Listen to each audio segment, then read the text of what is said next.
Wish me love, oh, wishing well, to kiss and tell. Oh, wishing well, a butterfly tail. Wish me love, oh, wishing well. What do you wish upon? Oh, wishing well. The big box. Gold damn box. Oh, welcome back to the We Watch Movie podcast, guys. It's a late night. I've got the channel lights that you know from the YouTube background on, and it's dark in here, and there's so much ambiance. We got the yayos out too. I got the yayo. The yayo. Hey, man, you got the yayo. What is this, episode 5? Yeah, sure. I don't think we've ever made it to episode 5, so you should be fucking feeling good about it that you're listening to this right now. I'm not. This is crazy right now. I'm tired. So we just got back from the theater from seeing one of the greatest cinematic adventures I've ever in my life witnessed in my life. So good. It was a lie. I'm lying to you. So Wish good. upon. Holy fuck! It was. You know what? When I was watching this movie, I felt like Shawn Mendes. The lyrics came back to me. It was like, "Have mercy on me, please take it easy on my heart." Yeah, we got 2 new release movies to review on the podcast. Just for the podcast, we're switching it up a little bit this week, guys. We thought we'd do something a little especial and do both of them. Jay didn't see War for the Planet of the Apes. It had apes in it. Yeah, it had monkeys. He's racist against monkeys. Well, you know, I have really bad experiences with Michael Jackson. So he had a pet ape or a pet monkey. I didn't touch him. He tried to kidnap me in a hot air balloon. Yeah, so 2 new releases. Jay didn't see War for the Planet of the Apes because he doesn't like the fucking apes movies because it's weird. You give him the ones. I'm so far behind on the Charlton Hestons, and I get. You know what, man? I get it. I feel like when I'm watching them, because I'd never seen any of them. And then I went back and I did like that Man vs. Movie a couple of years ago where I watched all of them in one day. Yeah. And I became... You have no life. I became ingratiated with... I fell in fucking love with it. And since then I've been psyched about each one. But I get it, dude. When I was watching it, I was even sitting there thinking like, I'm so excited right now in my pants. You just can't hide it. But I think... I understand like either you like the Apes movies or you fucking don't care at all. So I totally get it. But we did both just now get done with seeing Wish Upon. So we're going to go with that one first. Okay, so Wish Upon. This chick in high school finds a box, her wish box, and so what this thing does, it's an ancient Chinese secret. First off, Calgon, ancient Chinese secret. I'll have the cream of some young guy. Actually, the first thing I want to say about this ancient Chinese music box that this little chick finds is the entire time, as they explain what the box is and what its origins, I'm thinking that I'm witnessing the plot for the new Mortal Kombat game. It's like, Shang Tsung and Quan Chi, we must stop this deadly alliance. You said that shit in the middle of the fucking movie. Which, by the way, we went to our local theater here, and there was a cop at the door, which scared me because I had juicy fruit snacks in my pocket, or gummies for my kids. Up against the wall, he's packing. I was worried to get kicked out. I was going to be like, I wish this never happened. Drop that cherry goldfish, bitch. But right in the middle of the movie, like halfway through, we started just laughing at shit and having a good time, and it was only us and like 3 or 4 other people in the theater.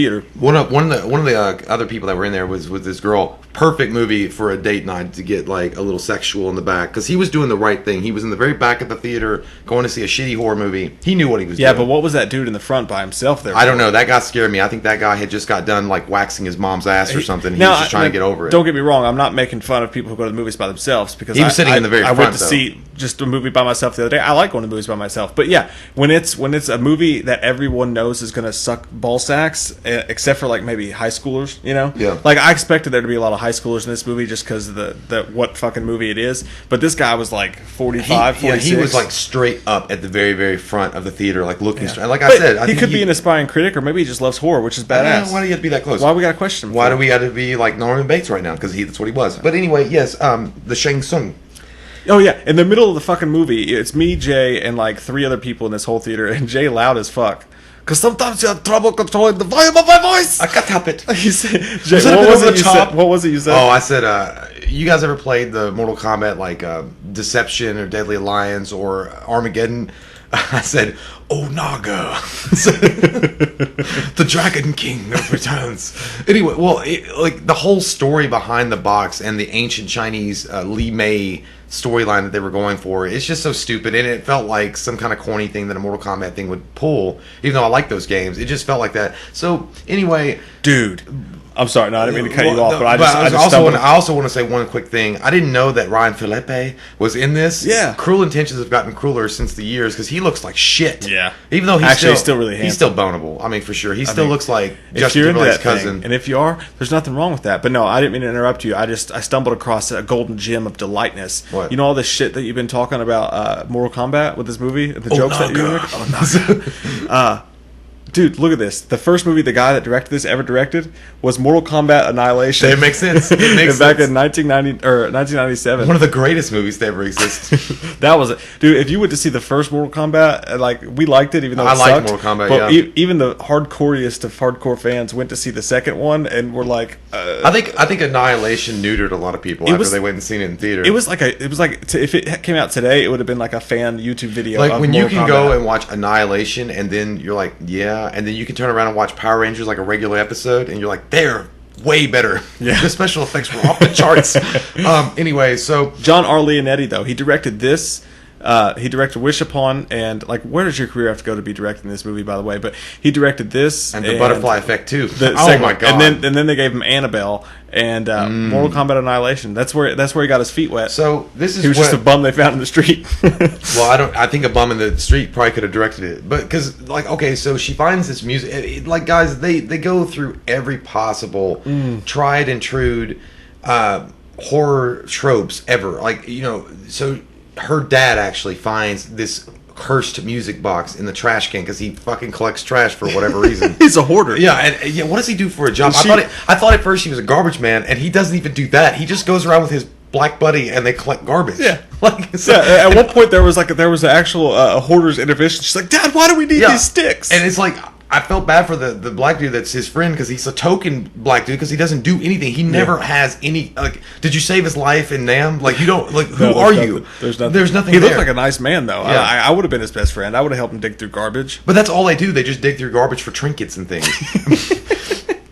I know your tricks, Gypsy. So give me your tears. So anyway, this girl, she's pretty much a loser at high school. She doesn't have any friends except for these two other, you know, one of them's like a super weird ass girl. I don't like that girl. She's all in the video games, but she's like smart ass, like, you know, she's smart aleck about everything. I don't like her. And then she's got this other kind of chubby friend that seems like a good soul, but whatever. And she always looks like she smelled a fart. Like, Joey King is the girl's name, but she looks like the main girl. Yeah. She looks like she smelled a fart like all the time. She's just walking around with, like, she got like swallowed a trumpet and it's like sticking out of her lips. But anyway, so she's mad at her dad. Her dad's like a trinket hunter, and he finds this Chinese music box and he gives it to her. Well, lo and behold, if you take the box and you have it in your home and you wish on it, you get a wish, but it's paid in it's paid in blood by the Onaga. I'm gonna call him Onaga, but you know, it's like I don't know what they call it in Chinese. It's a demon that basically grants you these wishes, but in doing so, there's a blood price. So whatever you wish for, somebody close to you will die, and that's the only way. I mean, you know, at some point, I'm gonna weigh my options. I'm gonna be like, what do I want in life? I'm gonna selfish. Who's gonna die? Is it gonna be Mike or is it gonna be my mom? Because I know if it was me, you'd be like, I'll take that wish. Well, even mom sometimes. Oh wow! No, I'm kidding. But you know, the truth is, piece of shit, man. She fucking like used the wishes for like the stupid, like to be the most popular girl in high school, to have the jock asshole popular guy fall in love with her, madly in love with her. I mean, there were just so many things about this movie that were so fucking stupid, but stuff like that stupid. But I had a good time watching them. Unfold. It was a lot like the Bye Bye Band, only this was more like, I mean, literally. If Hollywood had a template for 90s, I Know What You Did Last Summer, urban legend, bad movie ripoffs, they literally mad-libbed this fucking movie using that. It's terrible, and it's not total B movie because they put a lot. Do you accidentally take a drink of my beer? I thought that might happen. We have the beer sitting behind us. God damn it, that was nasty. We have the beer sitting behind us because... Jim, how's your dick not falling away? Because when we set the beers down on the table that our cheap-ass podcast equipment set up on, you can hear it. Yeah, you can hear the click. So we decided to get fancy and set this table behind us that my cat is currently licking its butthole on. And I put my beer back there, and I thought, Jay's probably going to drink that. And he doesn't like man beer. That's not man beer. That's a goddamn. That's not even caveman beer. That's Boston Lager. You know that's what Mark Wahlberg drinks. No, yeah, good for you. No, but Jay's Michelob Ultra was You know what? He one time found. stomped on a Puerto Rican. So you feel good about yourself? So what was it for, like a 24 pack of Busch Light? I don't know. He blinded the motherfucker too. I feel bad for that guy. Anyway, so yeah. Ultimately, what Wish Upon, you know. It does feel in a way like the cheapish '90s horror movies that you would get every other fucking weekend, which is cool. I dig that. I think that's a cool thing to have to go. I was telling Michael when we left the theater, like, yeah, obviously I wish I hadn't paid like, you know, $8 for it. I mean, you know, that's probably cheap to you guys because you guys might have been paying $12 or $14 for this ticket. But I wish I hadn't. Yeah, I wish I hadn't paid the money for it, but to be able to leave a theater seeing a shitty, stupid horror movie is actually a pretty cool thing. Like the Bye Bye Man's one, this one. I mean, we've seen other crappy horror movies, and I want those to kind of continue because it's always cool to see those out there anyway. And it's really fucking bad, guys. It's bad, but it's funny. I wanted to thank you guys who are listening. All 8 of you who are listening for that, because I was thinking about this while I was watching the movie actually, and I was thinking now, and this gives away the rating earlier, but I mean, honestly, when it comes to spoilers or whatever, like who cares? Because you don't want to go see this movie. But when I was walking out, I was thinking this, or when I was watching it, I was like, you know what? I never ever would have, based on the trailers and stuff, never ever would I have.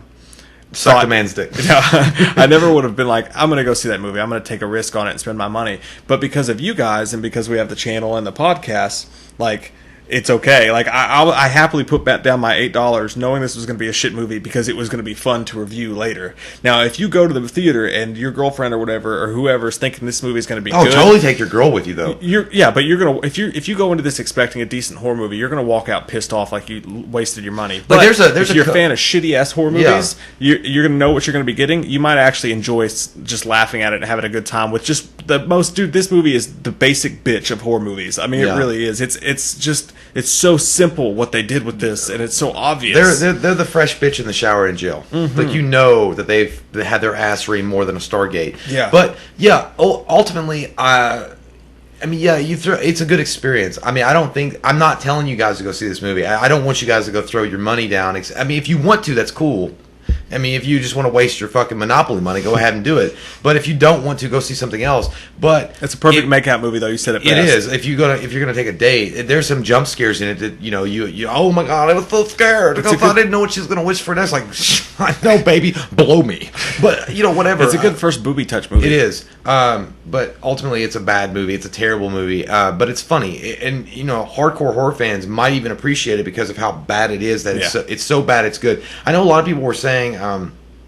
I read some stuff on Google that said that it never reached that point, that it got so bad that it was good. I disagree. I think that it actually was so bad it was good, especially during the middle parts of it. And I mean, I think that if they had just gone more with that, like that stupid, corny comedy and just kept it going like that, I think it would have been awesome if it was on purpose. But it's obviously not on purpose. And just at the very end of the movie, how she thinks that she's going to solve everything, it's so fucking stupid. It's like a Mean Girls moment. Like, it literally is. Like, I don't want to give it away, but at the very end of the movie, if you guys get to go watch this, it's Mean Girls. It's straight ripped out of Mean Girls. And you're like, what the fuck just happened? But I had a good time. It's a high school horror movie, but it's not like Scream, but it's like a high school horror. It's like a 17th sequel to Urban Legends if they got actually a decent budget to put behind it. And you know what? The acting for the main actors isn't that bad. Like Ryan Felipe, I think is okay. And the main girl I think is okay, and a couple of the friends. But there are just enough really bad actors dispersed throughout the movie to give you some really good laughs. Like at one point, she's arguing with the dude. The Asian friend in the hallway, and he's like, "You got to give up the box. People are dying." And this is supposed to be the main girl that you're seriously stop doing it. She knows people at this point. She fucking knows. Like, she knows people are dying because of this box, but she still continues to wish. And not only does she continue to wish, because she continues to wish for the stupidest, most pointless shit ever. Like, after she's pretty sure that this box is fucking killing people, she goes home after a bad day at school and is like, I wish I was popular. And then this dude is trying to talk her out of it. trying to get her to get rid of the box because he told her, like, literally, my friend died because of your box. Yeah. That sounds dirty. Your box is fucking bad, bro. Your box is dirty. That's some straight tuna shit in there, bro. She's like, she gets into like a crackhead thing about the box. All of a sudden, she starts bringing that shit. No, I need it. You got any rocks, man? I just gotta make a wish. I gotta make one more wish. Just give me one more, man. I suck can your take dick. it. I suck your dick, man. Just let me have my box back. You ever try to suck a dick for a box? That's still addiction. She walks away down the high school hallway, and the camera pauses on him for a second. And this is one of those really glorious, true B movie moments. He goes, "What? Fuck, what was he said?" He's like, "What are you doing?"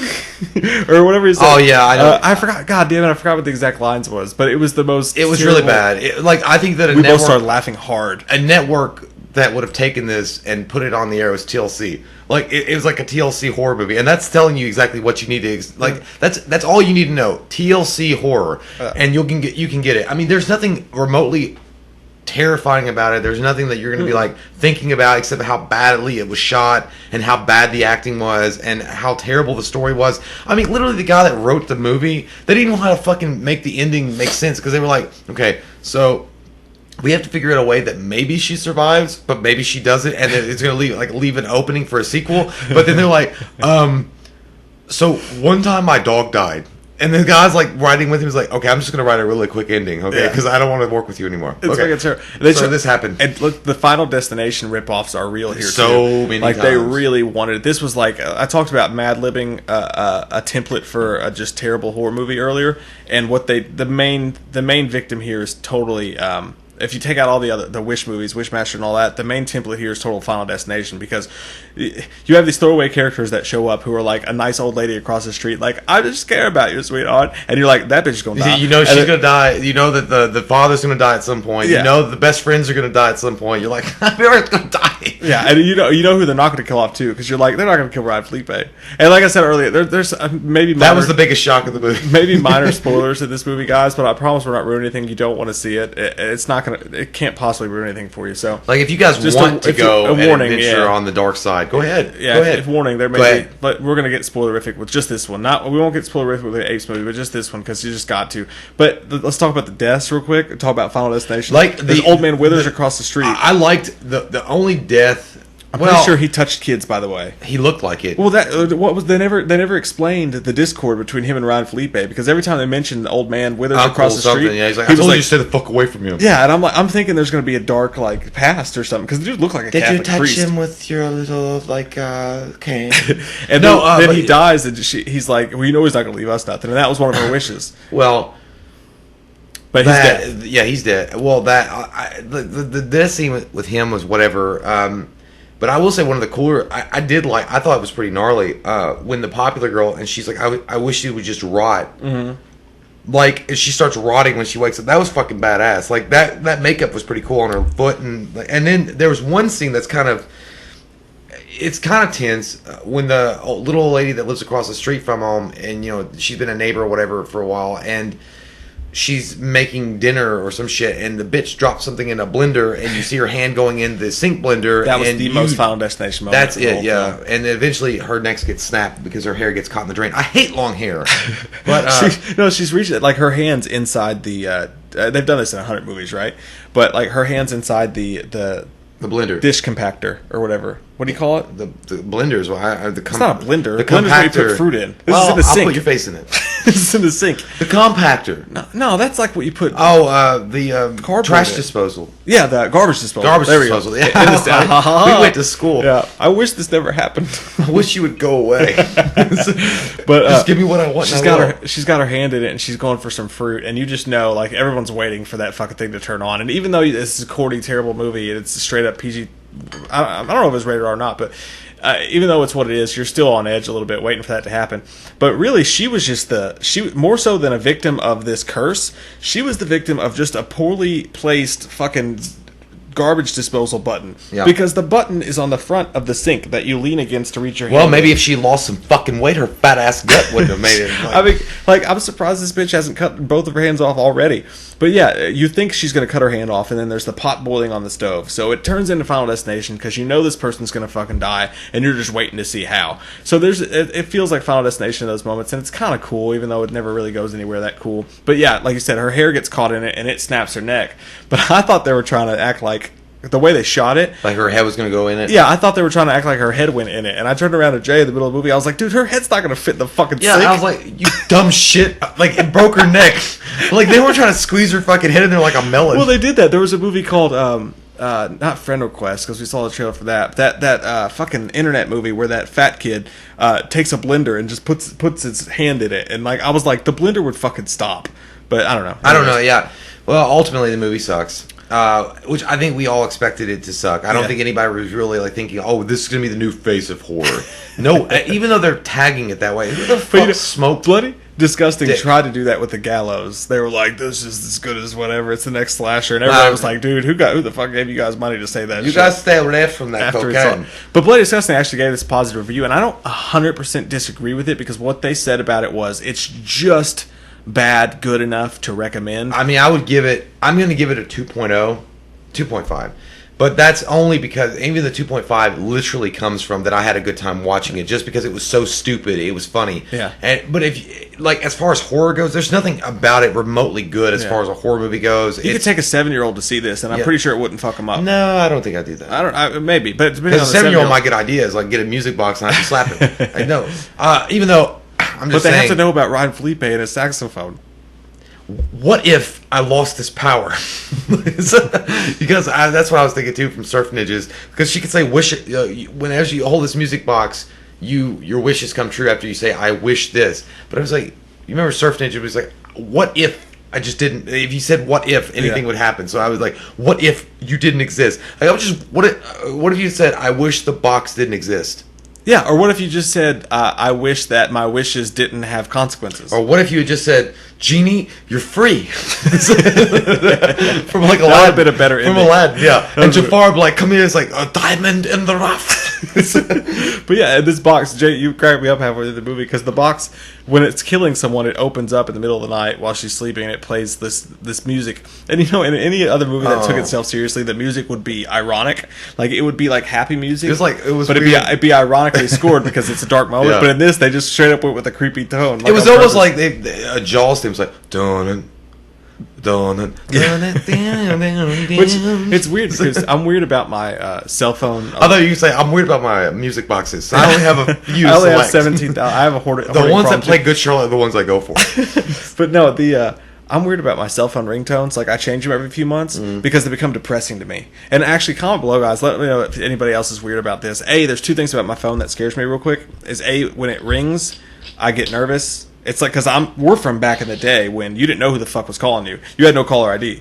So I do too. I get that weird heart flutter. Yeah, I could have been that bully from school telling you he was going to kick your ass. But I get like a flashback. It's like, what if it's my fucking teacher trying to call from my mom? Yeah, or something like that. So whenever my phone rings, I'm immediately on edge a little bit. But also, I have to change my alarm every few months because it turns into a tone that depresses me. Because when you hear it and your alarm wakes you up and it's time to go to work, you've done it. You tie that to sadness and despair. But anyways, there's only one song that will never tie you to despair: is "Wake Me Up Before You Go Go." Yeah, but you'd ruin it. I'm telling you, it ruins it every time. But anyways, that's way off topic. Other death scenes in the movie that I wanted to talk about, though, is the old man Withers in the bathtub. The worst fucking death scene ever. He slips in the goddamn tub, hits his head, and then it's like a Kohl's sink commercial because he has a really nice sink, a really nice bathtub.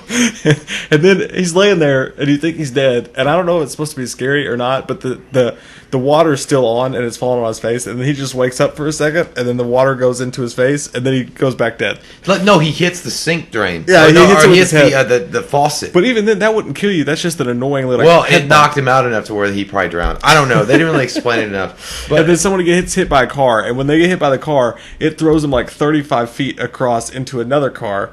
It's just all the death scene, and there's an elevator death scene. Which I mean, I thought that if you fell, well, maybe I'm wrong, but I thought that if you fell from that height, you'd be goo. Right, it would kill you anyway. This chick fell from like way the fuck up, and the elevator. But when she fell out of the elevator, when the doors opened, she still looked like glamorous. She was like, She had a perfectly placed piece because it was one of those mirror elevators. Yeah. She had instead of just making like where the fall killed her as it would have, Emilio Estevez, the beginning of Mission Impossible, it would have killed her alone. But instead, when the door opens, this is how terrible this movie is. She had a perfectly placed piece of glass in the middle of her chest, and then all of a sudden, a character who wasn't in the room to begin with shows up and is like, "Hey, are you okay?" Oh, and the wish that she made about the guy. She makes a wish because she wants the popular guy to like her. You saw where it was coming from, a million miles away, right? She's like, so she basically turned the popular guy into Mark Wahlberg from Fear. Like that's pretty much what he is. Like, let me in your fucking house. Because her wish is, I wish Steven would come obsessed with me and love me more than anything. Well, she said fall madly in love. Yeah. Which he does. And he shows up at her house in the middle of the night. But he keeps taking pictures of her and then like running. And like he's like that little girl that like takes pictures and he's like and he jumps over the gate and like runs away before she could see him. And then he's like telling her after I guess she starts, she's freaked out about this, and he's like, "You're so cute, you're so hot, especially when you're sleeping." And she's like, "Oh my god, it was god, it was you, Steve. Why were you sleeping? Why are you like watching when I was sleeping?" The guy in 2B, he knows. Get him. And then she breaks up with him, and then he shows up at her house like while she's sleeping, and like he's like, "So it's done?" And he has this like switchblade, and he's like, "I don't want to live in a world where I can't have you and you can't have me." And now this is happening. And then she's like, "Yeah, we're done." And he's like, "We're done?" He's like, "Yeah." He's like, "Then I'm done." And he like slits. He's like, "I can't live without you." And he like slits his wrist. It's the worst. And then 5 seconds later, he's being wheeled into the ambulance. Like it was the quickest fucking death in history. I think it's funny when he was being wheeled in the ambulance. He kept staring at her. He's like, He's like, "You see what I fucking done for you?" And I was thinking to myself when that whole thing was going on, I was like, well, that's not much different than a regular high school relationship, isn't it? It's Only like, he went through I can't live without you, Angela. Dude, this movie knew it was shit. And here's the thing. Ultimately, you gave it a 2. Is that what you gave it? 2.5.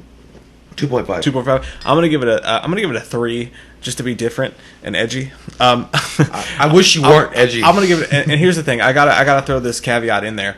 It's not good enough to go see as a bad horror movie. Like there's certain movies, like I think The Bye Bye Man was almost so bad it was good. Yeah, it was like, funny. It was actually funny, like terrible acting. And there's some really terrible acting in this that'll make you laugh your ass off if you're watching for it. But this was as a whole, yeah, it's got too much budget and stuff behind it to really laugh at its entirety. But it's actually watchable just because it reminds you of a time when these kind of movies were big releases. There's something comforting about watching it, knowing that this movie is shit. That's why I liked it the best, man. Yeah. I think it was cool to be able to go back and, for us in the 90s, or even, I mean, some of you guys are a little older, that late 80s, when you had every other fucking turn, a shitty-ass horror movie that were coming out, and, you go through a couple of bucks down on it, and you'd be like, yeah, it's probably going to suck, but it's a cool time, it's fun. I go see it with my friends.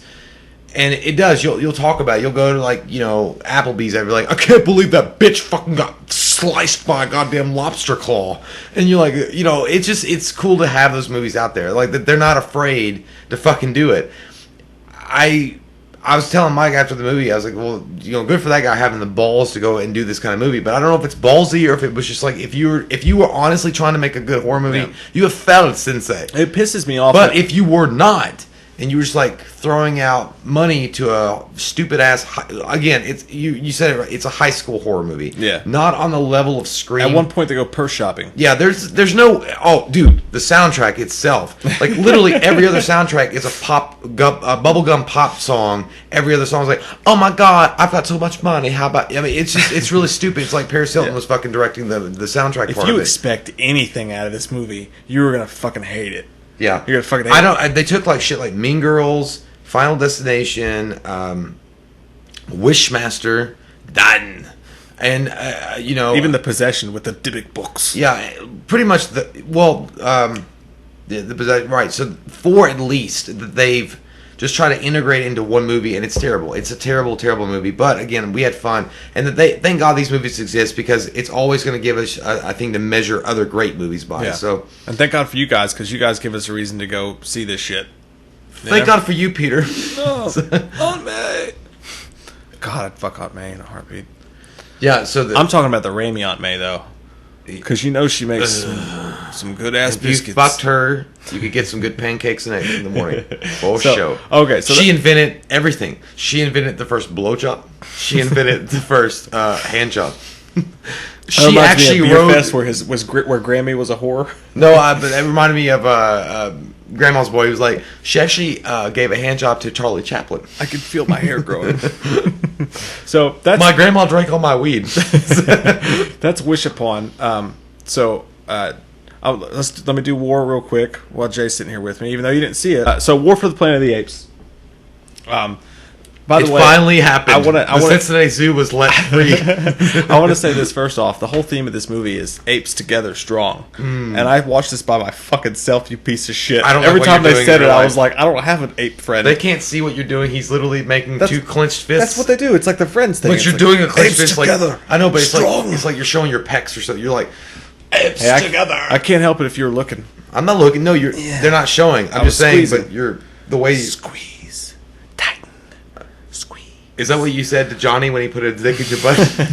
So anyway, War for the Planet of the Apes. Andy Serkis comes back. Matt Reeves, who's going to be directing the Batman movie, and he also directed Dawn directs this. First off, guys, from the start of this movie, when it begins, you know, oh, this is going to be hard with you. No, I'm not. I'm not going to say anything. Well, Go I've ahead. never said that before in my life. No, Good points. but no, from the start of this movie, seriously, like you missed out, dude. You missed the fuck out. I know fucking missed it. it got good reviews. It did, and Yeah. it deserved it. But I did have problems with it. But from the start of it, man, like this felt multiple times I was watching this, and it felt like a Star Wars grandiose level blockbuster fucking movie. Like from the moment it Luke begins, Skywalker was in it? yeah, it opens up with one of those not a crawl, but like a with some text explaining the previous Like a movies. Flash Thompson yeah, kind of and it does this really cool thing with that. And there's these soldiers, and where it begins with is there's army guys. They show up, they see a base of apes, and they've actually got apes helping them out, and they call them donkeys. They're trader apes. Goddamn dirty apes! They're followers of Koba, and they follow Koba, and they think that. They basically think the humans are going to win, so they sided up with the humans and their traders apes. But they call them when you say they're followers of Koba, Koba. it just makes me think that they're followers of a really nice tool from Lowe's. The That's new Koba Cobalt. grip. That's no. I know, Cobalt. but the new Koba grip. But no, they find this base of these apes, and the movie opens up with this badass action sequence, and immediately you can tell that. Stop dancing! You make it so hard, Go ahead. and not in the right ways. I'm sorry. Thank God, but. I don't know. I think you're hiding something. But no, dude, seriously, the opening action sequence tells you that this movie's legit as fuck from the beginning. First, I want to say this is the best of all time representation of apes on screen using the CGI that they used and the mocap and stuff like that. This is the best they've ever done Caesar and everybody. And I feel like they put more effort into the beginning of the movie because at first it was fucking flawless. So is this still prequel territory before? No, dude, they're just redoing the whole thing, starting with Rise. So okay, it's not connected. Mark to the other Wahlberg stuff. has nothing. Yeah, to that's do. gone. That shit does not exist Walt? in this world. Yeah, but Walt. Okay, so this is just a trilogy right now. This is a trilogy. With Rise, you got Dawn, and then you got this one. did Woody Harrelson get Bill Murray's hand back? Shut the fuck Or he get his hand back? It's all in the hips. But no, so they find this base of apes, and the whole storyline is that where Dawn ended off is that that they had called out to other humans. So basically, the whole what's left of the human race's army after this plague is coming after the apes for this war that happened. So the apes retreat into the woods. The movie starts with some soldiers, and you don't realize what soldier base this is. You just see soldiers. Communists. They find the apes, and there's a badass battle sequence. Now, like 10 minutes later, I mean, after they reintroduce you to Caesar and the other apes and stuff like that, and like I said, the CGI on this is the best it's been so far as the apes go. But like it seems like 10 minutes later, you get that green laser scene that you see in the trailers, and Woody Harrelson shows up, and he's the leader of this particular army division. Which you assume is the army. I'll just say that. Woody Harrelson's their leader, and Caesar, he's their leader, so he's running around doing stuff. And what happens upon the first attack by Woody Harrelson's humans is there's massive losses. I won't say exactly what happens, but what the movie turns out to be, even though Caesar at this point has been all about peace and like just leave us alone, we'll leave you guys alone. As Caesar would do. Yeah, badass salad. He just wants to eat salad. He just wants salad. He's a carnivore, not a carnivore. The other one. whatever. I'm tired. Omnivore? Yeah, he likes grass.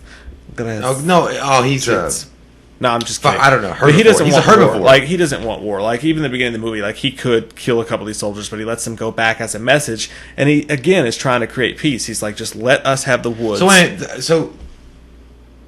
So the apes, the fucking apes with the guns in the trailer, even though they're trying to attack you, they just want to be left alone. Yeah, that's the whole And they're going to live in the jungles of Amazon? Yeah, dude. Are they going to taste? Trust me, there's so much this. Are they going to taste the rains down in Africa? But no, but up to this point, now some tragic shit has happened, and Caesar gets fucking pissed, and he wants payback. So Caesar goes after them, and first the movie opens up with these amazing fucking action sequences, like really impressive blockbuster shit, and then Power Rangers. You get a chase movie, and when the chase movie starts, dude, this felt really fucking Star Wars. Mm-hmm. From the dramatic ass score that was going on in the background, just the way everything was shot. This movie, I was sitting there thinking, holy fuck, we're in for something really fucking special here. Mm-hmm. And then the movie kind of hits a fucking wall, and they eventually reach the base of this particular army division, and there's this whole Rescue Dawn prison-esque sequence. Certain people get captured, there's an escape attempt, and the movie just as fuck. I mean, it's a fucking 11 out of 10 up to this point, dude. It's a special thing. It's one of the funnest opening halves of a movie I've ever seen in my fucking life. Does Andy Dufresne show up? No.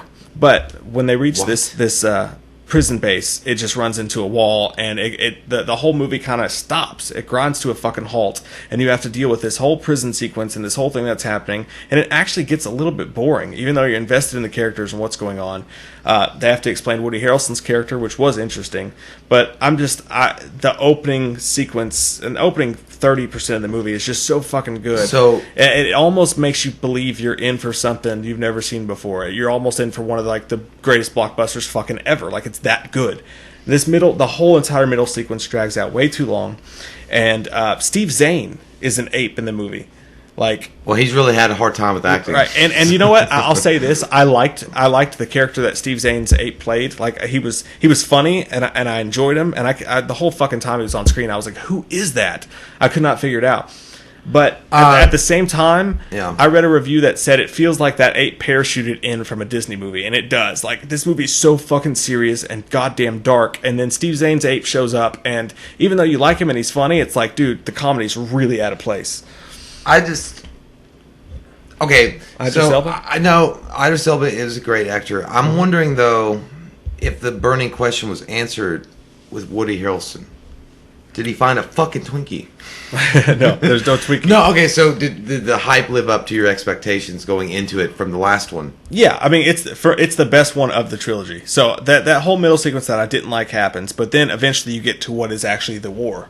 So who the fuck wins? I can't say it's a spoiler, but what happens is... I thought you were... I will say that the movie makes you root for the apes over the humans. The way that everything's done, it makes you root for the apes. But everything that would go into an explanation of what happens is very spoilerish, so I won't go into that. I'll just say that the end sequence, it brings the movie back to life again. So is Caesar a bad guy? No, So is Woody Harrelson a bad guy? Yeah. Really? Depends on how you look at it. There's a case to be said for him. You can understand where he's coming from, but again, to get into that, it would be way too spoilerific. Well, I'm not... Okay, don't spoil it, but just tell me... Okay. So yeah, he's the bad guy. I mean, he's the bad guy. Overall, he's the bad guy. Antagonist. Yeah, but he's not a complete... Like, so is the movie shot from... You can understand certain points that he's... No, he's okay, is the movie shot from the perspective of the monkeys, or is it shot from the... In this particular film... It's from the perspective of the monkeys. So the World of Warcraft thing lives. But they do a good job of showing both perspectives. And that's what the Apes movies have always been. If you go back and watch the old Apes movies, certain movies are, they basically side with the apes, and then other movies side with the humans. And that's one of the interesting things about the franchise. See, but it's weird, though, because I know that the Charlton Heston series, the apes were the bad guys. Not in all the movies. But the first one. Yeah, but it was almost like each one of those movies told a different tale. It was very... You're fucking my brain up. I'm telling you, dude, you got to watch it. Like, it reminded me of... Some of the movies reminded me of George Romero's early zombie films. They eat each other? No, but like just the social aspects of it and stuff. They switch it up a lot. There's one movie that's like a funny comedy, fish out of water, like zingy movie. Well, who else? They're really interesting. So, but they were giving high praise to Woody Harrelson. Yeah, Woody Harrelson's fucking great, but he's great in everything. But he's really good in portraying the character. And Andy Serkis did. Yeah, I mean, I don't. It's hard for me to judge like that shit because you don't see. No, Andy but Serkis. he has voice acting. Him and both, even though, like I said, the Steve Zahn Bad Monkey ape felt like he didn't fit in the movie with the tone of it. He was you a bit a bad monkey. he was still fantastic to watch, and I think if Steve Zahn wanted to, he could follow Andy Serkis' footsteps and carve out a little niche and doing mocap, because I thought he was great. But anyways, the movie comes to a halt with the build War for the Planet of the Apes that you've been expecting. And what they did with it was actually, you get a cool war scene, a lot like in Dawn of the Apes. Mm-hmm. You get a really cool war scene that happens, and then the really like big bomb drops. And I'll tell you, when the war's over and everything's kind of calm, there's a scene that takes place, and it's absolutely fucking out of nowhere, and it's blockbuster as shit, and it's fucking legendary, and it's really fucking cool, and it's there's no possible way. You know, I always talk about in movies, I get pissed because I can see things coming, and you don't believe me. But I know you can't. I say that I'm a beautiful mind. You can't. Like the Spider-Man spoiler and stuff. In this, there's no way to see it. Go ahead, John. Bash your head in. It's an act of nature that happens, and it's fucking cool as shit. Okay, so and you don't. Okay, don't give anything away. No, I'm not. But is there going to be a sequel? I don't know. That's what with the way that these movies are built, they could make a sequel. They could just totally pivot and take a left turn or a right turn. Fuck, they Cleo. Could. I'm telling you, man. You're like a goddamn psychic hotline. You pay $5 a fucking minute, and you're just like, "What's my future?" Like, there are many futures. Or a therapist. There are many ways and paths that you can go. A therapist that only asks questions. Yeah, it's like I'll say this: the movie ends in a way that you could cap every character in this story, stop it right now, and leave them alone in the wilderness, ironically. But you're not gonna and you'll get a satisfying ending to the story. Yeah. But at the same time, they could continue this if they wanted to. I'll leave it at that. But no, the ending of the movie happens. You get everyone's characters wrapped up. Everything gets wrapped up in a tight little bow. It's very well done. But at the same time, there could be a sequel. And the ending actually surprised me in a way that movies don't. And this movie, even though the whole middle section of the film just so disappointing compared to the way it's bookended, it was still the best. It was the best of this trilogy for sure. Now with Dawn of the Planet of the Apes, I fucking loved it when I saw it, and then watching it more and more, I found a few problems with it, but I still like it a lot. Yeah, this is definitely my favorite of the three. You love those monkeys. I love those monkeys, man. I love them. And John Hess will fucking shoot you, dude. It delivered in a way that a lot of summer movies aren't doing right now, and it's just, I thought it was fucking fantastic. I give it an 8.5 out of 10. Ooh, that's crazy, because a lot of people were giving like 10s. The middle of the film really bummed me out, hundreds man. and shit. Like, I'm telling you, dude, this felt Star Wars level blockbuster. Yeah, but you said at times. Is it because you were giving it a lower score? I'm not saying that. I don't go with what the critics say half the time anyway, because they're fucking full of shit and they smoke their mom's dick hole. But they are you giving it a lower score because you actually feel like it was a bummer kind of movie, or because you were depressed? No, I'm not giving I'm giving a lower score than them because I feel like the middle of the movie is very important, and I felt like the entire middle of the movie, while it was still good, it wasn't bad. It wasn't a bad filmmaking experience or a film going experience. But compared to the beginning and the end of the movie, it really just slowed itself down. Like for something like, I haven't seen it yet. I'm gonna watch it, but you should watch them all, man. Not this one. Manchester by the Sea. No, it's not like sad. No, I know, but that shit's fucking life-ending. It's depressing, and a lot of people could possibly give that a bad rating. Like, I was depressed as fuck when I left, and I had to drink vodka. Dude, it's very Loganish in essence. Like, even the parts that are great about it are depressing. Like, it's very dark, dude. It's dark as fuck. So but when I say Johnny blockbuster, I'm talking about the action scenes and the war scenes. It's a very fucking dark movie from beginning to end. But yeah, dude, it's a fun movie to watch. If you're a fan of the Apes movies, you're gonna like it. And I'm interested to see if anybody. I'm sure people are gonna disagree, and they're gonna actually love the prison scenes. 8.5 is not that bad of a score, and it's a strong 8.5. And like I said, it's my favorite of the series so far. So. And 8.5 is a fucking solid score. That's like a B-. Yeah, man. Motherfucker. Yeah. If I said, you get an 8.5, they'd be like, what did you fuck? I was like, you want to see? You want to see? I mean, I even talking about it right now, I want to be like, no, it's a 9. But I just... I'm going to give you peer pressure. Say it's a 9. But do it. I want to. Okay, it's a 9. It's a 9. I'm going to give it a 9. You're a fucking liar. You talked me into it. It's a 9 out of 10. No, okay, so ultimately... That's why ratings are flawed. You're not gonna say... because you don't want to give anything away. You don't want to tell anybody, but I'd- it's possible that a sequel could be made if they wanted to make a sequel, but ultimately it ties itself up enough Almost to where it's a complete story. Look at Bond. They tied the bow around. There is no savior. Look at Bond with what they did with. Okay, no, actually, that's bullshit. The last Nope, Bond movie. Nope. I told you that when we watched that. I said when he walked away. Did I not say? I said when he walked away, there's no way they end it like that. There's no way. What they could have though. It wrapped up the storyline that they did with Daniel Craig. With his fucking vengeance story, but he was walking away in the dark, and you don't know what became of him.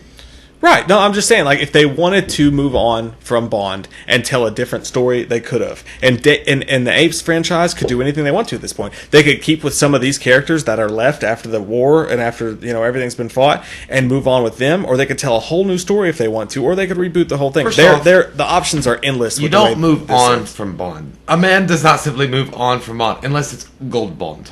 But you don't just move on, like... Okay, they could have casted another Bond and told a different story. Yeah, but that's literally what Bond does is move on. But not with the... Yeah, they 26 do. fucking movies. I know, but so far... Okay, so what was the director's name that directed... Matthew Reeves.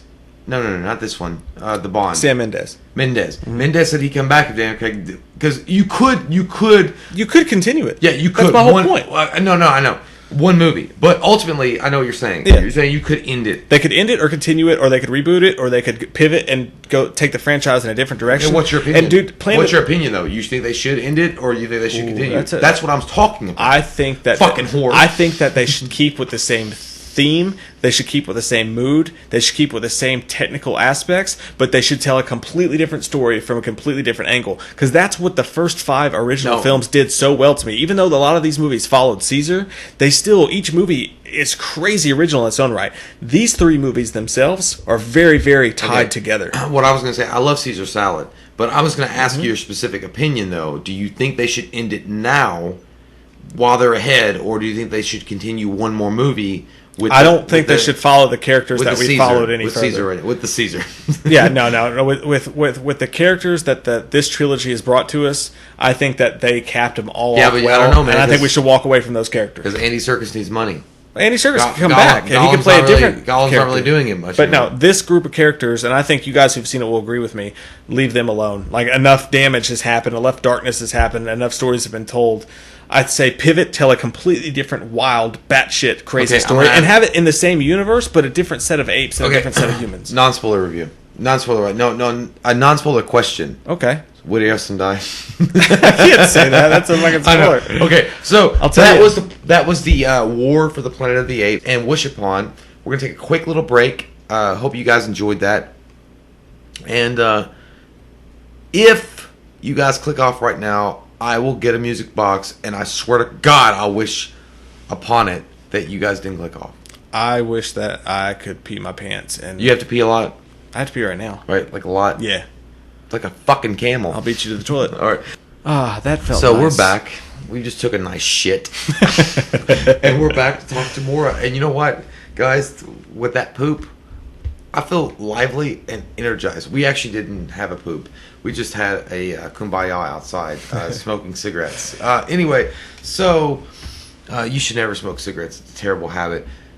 So what did we watch this week is the segment that we're moving in to after the War for the Planet of the Apes that Mike so not eloquently put. Suck a dick. So You can suck. it was a strange. dick. The weirdest thing is I watched this thing on Netflix. It's on Netflix right now. It's I can't remember the name of it. It's Hulk Hogan versus the media. I can't remember. Let's pull it up and see. Wait, Jay, I'll look it up with technology. Look it up with technology and find out what it is. Go to MySpace. They're the best. They'll let us know. It's called Nobody Speak. Trials of the Free Press. Right. So basically, this is Terry Bollea. I guess that's his name. Terry something. Hulk Hogan's real name. He took on the website Gawker for posting that sex tape of him and this one hot chick. Bubba the Love Chump or whatever. Well, his wife. Yeah. But that girl's hot as fuck. I mean, she was hot. Bubba the Love Sponge. Bubba Love Sponge is not so hot. But But dude, he fucked his friend's wife. his wife is hot. And it's basically centered around, if you guys remember, Hulk Hogan got super pissed when that was leaked out by Gawker. And Gawker's a mean website. Gawker is a mean-ass website. It does say a lot of mean things, and the documentary goes over the kind of things they do and say. It's on Netflix, by the way. I think it's a Netflix original, so you guys can watch it right now. It's an original documentary. I think so. But they display Gawker's stylization and wiener of how they present the news, and they'll say stuff like Paris Hilton's bitch on a leash, or something like, weird, or Paris Hilton's eating disorder, or the ugly Olsen twin, and they'll say like really mean things. And they were the first ones that leaked the Hulk Hogan sex tape. Well, this has been done several times, and this is what this documentary is talking about. This has been done several times. Paris Hilton, even Dustin Diamond, Screech, has done this before. Is that Loomis saying Screech? Screech, what have you done? Goddamn, Michael would never do that. But all this stuff, he just wanted to date with Lisa. But Lisa Turtle. Really, what the documentary centers around, though, is that Hulk Hogan got really, really, really mad about this sex tape and sued the shit out of Gawker. And for like $17 million trillion. He got awarded like 40-something plus millions. I think it was like no, it was 140 million. It's crazy. And you find out throughout the documentary that his whole case was backed by this billionaire in Silicon Valley that hated Gawker anyway. And it is really what it's showing is it's an attack on press. It's an attack on free press, like saying shit that may be controversial and maybe shit that people don't like to hear or like to see in tabloids or headlines, but that everybody's open to libel. Like everybody's open to be sued. And look, if you're gonna print something in a newsworthy magazine or on the internet that's completely false and bullshit, I get why somebody would want to sue you. If you say that so and so is a homosexual and got caught fucking Justin Bieber in the butt and made that bitch go into a tenor, and that's not true at all, you just beat the shit out of him and made him go into a tenor, I get why you'd want to sue him, because it's obviously a lie and libel. But at the same time, not that there's anything wrong with that. If you want to fuck Justin Bieber in the butt, no, nothing wrong with that. But if you're a straight man and that's not true, and you're married or whatever, and they're just lying on you, I get why I get what them being sued or whatever. But ultimately, guys, it's like we're living in a world based on this documentary that we're all ultra sensitive about every single thing that's happening, and you get butthurt about whatever is said that's in a negative light against you, and you want to go sue a guy. Like, it's ridiculous. At that point, it's ridiculous. Wait, though. I mean, who do you side with ultimately? Because do you side with Gawker or do you side with Hulk Hogan? I sided with Gawker. Really? In this particular, I love Hulk. I was never a Hulkamaniac. Tell me of Ohio. Okay, first off, it's great except for Detroit. No, that's in Michigan. You stupid fuck. I meant to say Cleveland, except for LeBron. Okay, so what I was going to say is this: Gawker's magazine, they released a sex tape on Hulk Hogan. Big fucking deal. Big deal. They released a sex tape. It was going to come out one way or another at some point. He got mad about it and sued the shit out of him. Because he was, not to mention the fact, also you find out later on in this documentary, and they're like, well, it's in bad taste. Okay, granted, I can give you that. It's in bad taste. Yet they didn't release the full video. When you find out the full video that he spewed out racial slurs, he was talking, he dropped the N-word several times about his daughter. Come on. I get that we all say really shitty things in private doors. We all do. When we're in our privacy, we all say bad things, and you don't want that leaked on the internet. But as a public figure, it's kind of at that point expected, and that comes back to I know. I can see your face. It looks like you're constipated. But I'm just saying, dude, they filmed him having sex, though. It wasn't Bubba Love. Nobody signs on for that. But Bubba Love, according in the documentary, he knew he was being filmed. He knew that Bubba Love was into watching his wife fuck other men. Yeah, he liked watching other men fuck his wife. Which is dirty and gross. It's nasty, but that's free. You can do it. It's freedom. Right, but they didn't agree that the tape would be released. But he knew he was going to be filmed. I mean, what the fuck? You knew you were going to get filmed. It could get leaked. or it could get out. I mean, But, like, why would you fucking want to fuck on camera unless you're a porn star? But even he said Hulk Hogan was going through a lot of shit at the time, and he thought the only person he could trust was Bubba the Love Sponge. Oh my god, yeah, that name But itself. he thought it was his friend, and he thought he could trust him. Like, Grant, okay, point A is... First off, okay, if your name was Bubba the Love Sponge, I would not be your friend. I know it's gross and fucked up. Like, okay, you're going to fuck your friend Bubba the Love Sponge's wife while he watches and jerks off to it. Like, A, you already have some problems, and that's a nasty, dirty thing to fucking do. But, at the same time, if you were under the impression that nobody was ever going to see it, then they invaded it for his privacy. Right? I mean, in some way, yeah, I get that, but I mean, I don't think he should have shut the fucking company down and got $150 million goddamn dollars or whatever it was. Well, I would say yes, but according to the justice, the state Supreme Court that already had ruled on this, that said it may be in bad taste, and the justice or the judge himself was saying it was disgusting, and I don't like. He personally said he didn't like Gawker. This judge said he didn't like Gawker. He thought that they did things. Was a she? No, the woman. No, the older man that had already ruled over this. He said that it was disgusting, and he thought that Gawker was not a reputable website, and that they would just print out whatever was going to get views.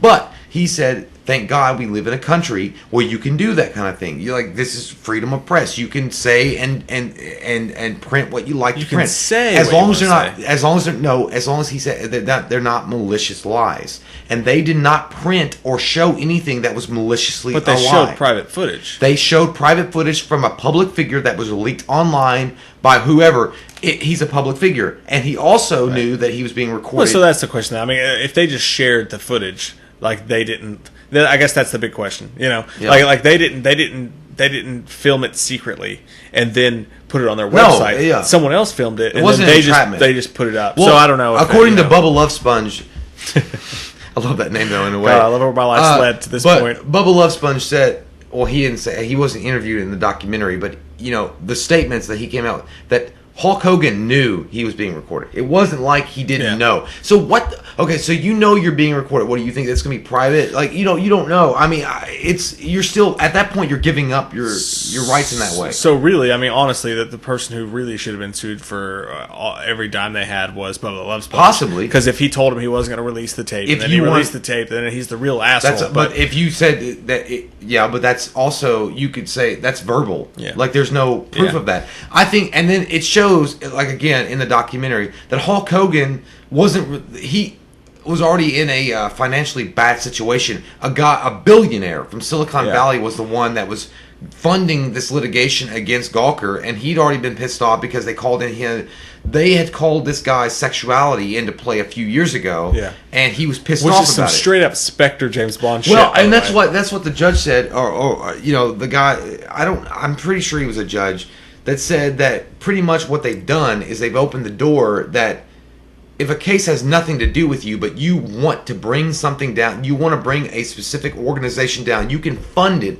through somebody else's litigation that has nothing to do with you, absolutely nothing, just to bring them down because of your own vengeance. Yeah. And that is not something that is constitutional. So in essence, if someone wanted to sue CNN and they actually had the grounds to sue CNN, technically, because of this case, you could sue for like $1 billion. Donald Trump could back years and years and years of litigation just because he hates CNN himself. I look at it like this. I sided with Gawker. I think Gawker magazine, I felt bad for him. I do too. I think the Gawker magazine is a disgusting piece of shit journalism. I'm not saying it's not. And I know what they're doing it for. They're doing it for shock factor and clickbait. They put their titles up like Paris Hilton sucks a new dick off a dog. I mean, they put up weird shit, and I know that they do that, and they do it for clickbait titles, and they do it for attention. But at the same time, but there is some truth in what they're saying, and that's fine, and I get it. But I also look at it like this: from what we do, from what YouTubers do, even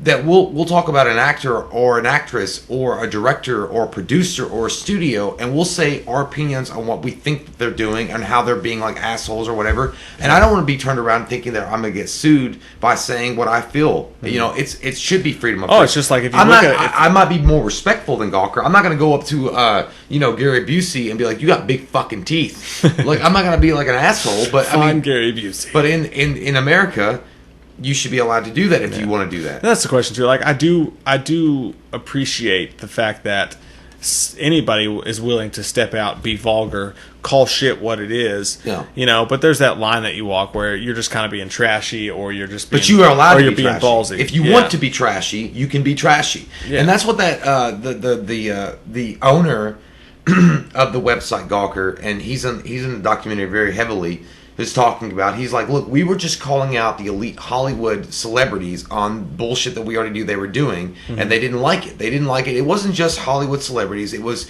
Silicon Valley, and he's like, you've got these billionaires that they do these shady things behind the scenes, and nobody knows about it. And we wanted to be a magazine that called them out and exposed them on things for what they did, and just show. But at some point, they did trade being taken seriously for getting clicks. But okay, so you might as well just sue Inquirer magazine or the tabloid magazines, because they say all sorts of crazy shit.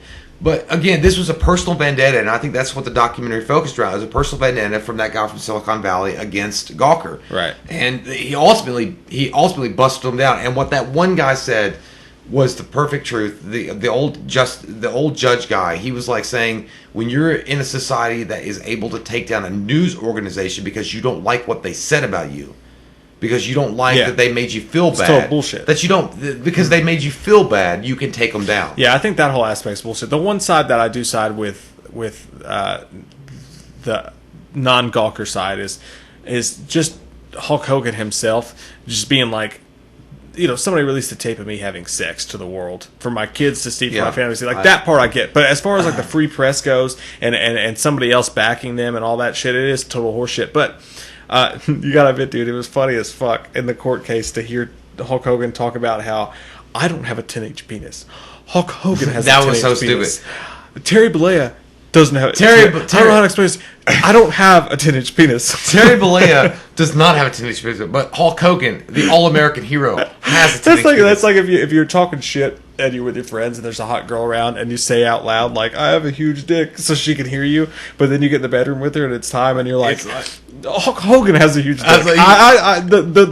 The wrestler version of me has a huge dick. It's like in the bedroom you'd be like, okay, so what I'm extremely average. It's like, well, you said in the bedroom when you're that girl, exactly, you'd be like, listen, so what I said outside when you were listening, moment of truth. I was pretty on bravado.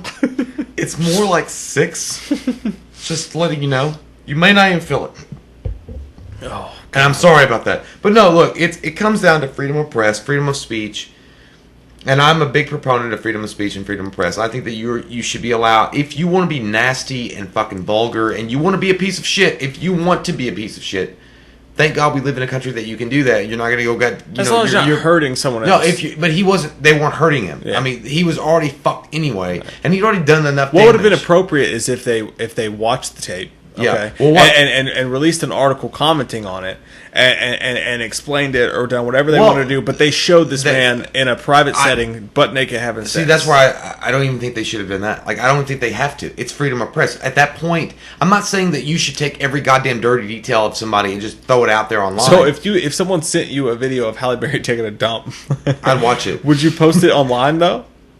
I mean, if it was newsworthy, I guess. But if I thought that was newsworthy, she took a huge shit and it looked like the Oscars. That's the question today. No. Is Halle Berry taking a hot dump newsworthy? Gawker would have done it, but probably because it's Gawker. Well, they did. What was unfair was that they sued the fucking shit out of the guy who posted it, even though he just worked for the company. Okay, but my point is, the stylization of Gawker is that's what they did. It's no different. You might as well just sue Howard Stern for every fucking thing he said against a celebrity. No, it's not. He talked about. They're not suing for what they said. They're suing him because they released a private video. They released. No, it was not Hulk Hogan didn't film it. They didn't steal it from him. But what if Bubba Love Sponge? It's his fucking video. Right. So, but technically, I guess Bubba Love Sponge should get bear the brunt of it. But possibly. But it's a civil lawsuit at that point. But either way. But it's like receiving stolen goods, right? Like if someone steals something and then you buy it, that's receiving stolen goods. The guy. Okay. Well, the main guy that wrote the article, he fucked himself really bad in the documentary because he was making a joke, and they played it for the jury, and it was terrible. It was a dumb shit fucking thing to say. He said, the guy was like, well, what do you consider not newsworthy as far as a sex tape goes, or something like that? And he said, a child porn, or and then he was like, maybe under 4. Yeah, he said under 4. So he's like, as long as the kid wasn't under 4, it's not newsworthy. And I don't blame anybody, because if I was in that room, I'd have been like, nail that fucking douchebag. Yeah, but he said it in the documentary. It was a joke, and it was in jest, because they said they were drilling me, and I was like, but then again, I'm thinking, dude, you've got shit on you. You're being recorded. You're being interrogated at this point. You might want to not be an asshole and just fucking answer the question. Now, listen, Hulk Hogan is a public figure, and to them, he was worthy enough to have the... Look, you could have... You can go after... I don't know. There's so many different sex tapes that have been released over the years that you could go after whoever you want to fucking go after and say, well, you shouldn't release that because it's in bad taste. Well, guess what? You live in America where you can release shit that's in bad taste, and that's America. You have to have the approval of the people who you're releasing it for. Like, I get that he's a public figure. He's a public so figure. He can't complain if somebody wants to take a picture of him in the street when he's getting a cup of coffee. But the fact that you're having sex, are you saying that, like, oh, if I can sneak my way into Mel Gibson's bedroom and watch him get a blowjob from a hooker, he's famous, so it's okay for me to post that on the internet? Would Glover show up and say, I'm getting too old for this shit? No, look, I don't think... Look, I respect people's privacy, and I get it, and I do feel bad for Hulk Hogan in the fact that his team did send a letter of cease and desist to the people of Gawker. They should have taken it down, and they said they refused it. They said, this is still newsworthy, and really it wasn't. At that point, it wasn't necessarily newsworthy. It was just more of, I'm getting a lot of money at this point. It's funny to people. Well, it's like if somebody sent us a cease and desist letter of YouTube if we did something. Not that we did something, but that if we were using a video of them of a subscriber or somebody else that somebody else sent us to it, and we were showcasing it on our channel, and that person sent us a cease and desist letter and said that this is really hurting me personally. Could you please take it down? We would take it down. We just have to ask. But we would take it down personally, but because we're nice fucking guys. But I'm not saying that everybody in the world the fucking noodles. But we're not fucking. A lot of people in the world aren't nice guys, and there's no law against not being a nice guy. Unfortunately, there's not. And I'm not even gonna say unfortunately. I'd rather live in a country where you can do that. You can be a douchehead and fucking make whatever you want to make. But I think those laws are built for a reason. Like, child porn is obviously a bad thing, and they can't. They don't allow that. If what they were doing was hurting someone, I think. If what they were doing at all was hurting anybody, then it'd be, what? That's a can of worms, free man. Speech, we can put that shit out there. But these guys were just having some weird sexual discourse. Yeah, but but the second part of that video when he was like throwing out the racial slurs, that's newsworthy. In of itself, that's newsworthy, is it not? I'm not saying that I agree with it. Like, I'm not saying that okay, listen. Okay, Mel Gibson was drunk and a fucking idiot by what he said. Obviously, everybody knows that. And he was drunk and he said these racial slurs. I'm not racist. Mike's not racist. And he said these stupid fucking things. He said these terrible fucking things while he was drunk and intoxicated. And they released it out all over the world. And everybody got it. And it ruined him. It ruined him for fucking life, pretty much. He can't even get a guy. He's doing Get Him to the Gringo. Great movie anyway. And he was wasted. But he was wasted. But is it newsworthy? I got to go with free press here. I got to say it's probably newsworthy. A fucking star going on a tirade. You know what? Recently, Shia LaBeouf just had a video that was surfaced, and this is on. You guys can look it up yourself. But if you're drunk in the street, it's different than being in a bedroom having sex. Well, no, listen. Shia LaBeouf was trying to get a cigarette from a black dude or whatever, and they arrested him. And I don't know the full. Details of the case, but. There's body cam video of the cop arresting him, and Shia LaBeouf is just being a fucking douche. He's like, you arrest your own kind. You arrest your own white kind. Oh, did he really? Yeah. Damn. And he's like, black people do all this stuff, and like, just being, and he goes, I got $1 million lawyers. I'll make you look like a fucking chump. And like, I'm saying, is that, because you see a darker side of celebrity. Here's the thing. Maybe celebrities or people that are higher up, or not even celebrities, just people that have a lot of money. Watch your ass, man. Don't act like you're above everybody else when you have your own fucking dirty ass laundry, and just realize that. Like, don't fucking come out here and act like you're some kind of higher being or righteous or more righteous than everybody else because you have more of a bankroll and think that you're not going to get recorded and have that shit leaked out, because that's what people want to see. They want that. I get. If you're in the street acting like a fucking douchebag, then you're fair game. Exactly. Well, that's to him. with this court case itself with Hulk Hogan was that it was an attack with Hulk Hogan suing Gawker, not an attack on just Gawker, which I don't like Gawker. Okay, I think Gawker is a piece of shit news organization, but that they were being singled out and attacked as a way of bridging it and saying annihilated it. as a way of getting into attacking the free press. It's and that's the same thing got... that Donald Trump said, that he was going to open up more libel laws against journalist organizations. Yeah, for his own benefit. Because you don't want somebody disagreeing with your policies. Listen, you know who did that? Hitler did that. Stalin did that. The fact that when a press organization disagrees with your policies, and not just politicians, anybody, it starts from there.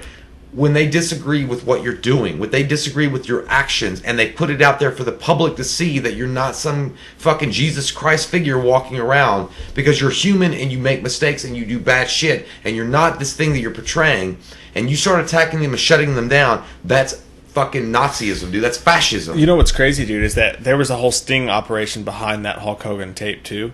Like, there was a whole sting operation behind it where they set it up with the FBI at the tape, the original tape, yeah, in Clearwater, Florida.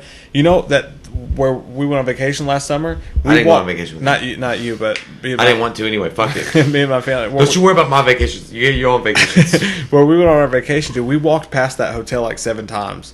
It's crazy, but yeah. So I mean, it's an interesting documentary. Watch it, see for yourself how you feel. And I don't want to come across like we're not. I don't want to turn this into a political thing at all. Like I don't. But we both agree, regardless of your political stance, that nobody should control the press. I mean, my question is though, to that's you, dangerous. So you take Hulk Hogan's case. I take Hulk Hogan as a personal human being. But I'm saying, like, overall, that you think they should attack the press.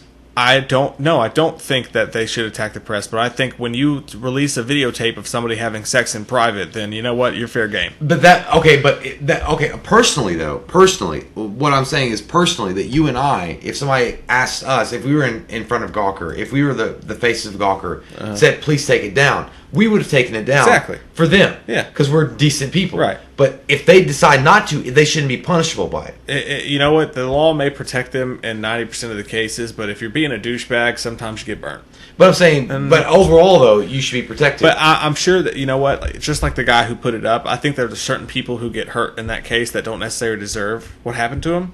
But at the same time, you know, nobody deserves... the wife in that video, wanted her tits to be seen, so it didn't matter. Nobody deserves, if they don't want themselves having sex, to be shown to the world, for that to be shown to the world. Everybody deserves that level of privacy. Everyone. Even Donald fucking Trump. It's still freedom. It's still freedom of press. It's still at that point. Not if you have a secret camera on someone. It's not. It wasn't a secret. He knew about it. Yeah. So I don't know. See, he knew about it, but it wasn't under the guise that it was supposed to be shown. He didn't know. I mean, at that point, if I'm like, hey Jay, I'm not going to videotape you. No, you. I guess that's the mute point anyway. Yeah. I wouldn't. So I would never videotape you. You know anyway. what? You do fucking sick shit. bitch. Sometimes you risk that run, but anyways, it's Spawn. a great documentary. We also both watched Spawn. Yeah. Well, if it's I'm done with the Hulk Hogan dick conversation. If it's okay, well, oh my god, fuck it, Curious Crispy. Krispy Kreme sounds good as fuck right now. Ooh, no, it doesn't. It's 2 o'clock in the morning. Okay, so Spawn. Got some Boston Lager in me. I want some Dunkin' Donuts. Yeah, you do. You have Boston up in your butt. Wow. So Spawn came out in, I think, 1994 or 95. Mm-hmm. This was Todd McFarlane's first foray into film. Yeah. And sucked. It was not good, guys. I wish it was. I love Spawn. I think Spawn is one of the best dark anti-heroes out there right now. And if they had made him right, I think that he would have been... I think he's like a Pinhead mixed with like a Batman. Like he's got that weird, dark, disgusting thing about him, and with just the right type of Batman anti-shark spray. Mm-hmm. And fuck you up with it. Mm-hmm. And but when they released this, and Todd McFarlane has freely admitted after the movie that it was so hard to sell this movie to begin with. He's like, I went to several studios, and this was in the mid-90s. So it wasn't as easy to get like an R-rated like hell movie as it is now. But he's like, you go in this room with all these people, and they say, okay, well, what's it about? He's like, okay, an elite combat killer that dies, strike one. He goes to hell, makes a deal with the devil. Strike 2. There's blood and violence, and the fuck word is dropped multiple times. Strike 3. So he had to cut out so much shit from Spawn, the original adaptation that he wanted to put on film. I mean, the HBO series, the animated series, was exactly his vision. I mean, it was fucking great. And he didn't direct this, but I mean, it was another guy. But he had a lot of control. But yeah. he was just talking about how pitching it to the studios. So he had to cut out a lot of things, and what you got in the theater overall was a PG-13 movie, which was terrible. Then you had the rated R version. Spawn itself, really what shined about it was John Leguizamo as Vindicator or Clown. Like, he shined the fuck bean out of this. And Michael Jai White as Spawn was good. I mean, I like Michael Jai White. There were certain parts where his acting was cheesy, but Martin Sheen as a bearded badass was pretty cool too. Yeah, but you said it right. I think a few weeks ago or 2 weeks ago when you watched it the first time, and you were like, it seems like Michael Sheen lost a bet. Yeah, like to be in this movie, because the character that he played had a lot more significance in the comics, and the idea behind him had a lot more significance, but it never played up to the point. He always felt like a lackey of Clown, which was John Leguizamo, and that was fine because that's kind of what it was in the comic books. But Martin Sheen could have been such a more dynamic factor in the movie, but again, being budget cuts and just it always felt like they were scared, like they had to go in the direction they went because they were scared of what the studios would say. Honestly, dude, I felt like the number one problem with this movie lies in the direction. It's so choppily, goddamn. That's like your sex life. The second it's like okay, this movie's rated whatever by the Motion Picture Association. Boom! Next thing you know, Spawn was in fire. He was in the hell. It was the best. There was 1,000 demons, and then the next thing you know, he wanted to go to hell. It does go by fast. And then there's terrible CGI fire, and then all of a sudden, Michael J. White is fucking James Bond. And then Michael Sheen's killing him, and then it's terribly forced fucking relationship with his family.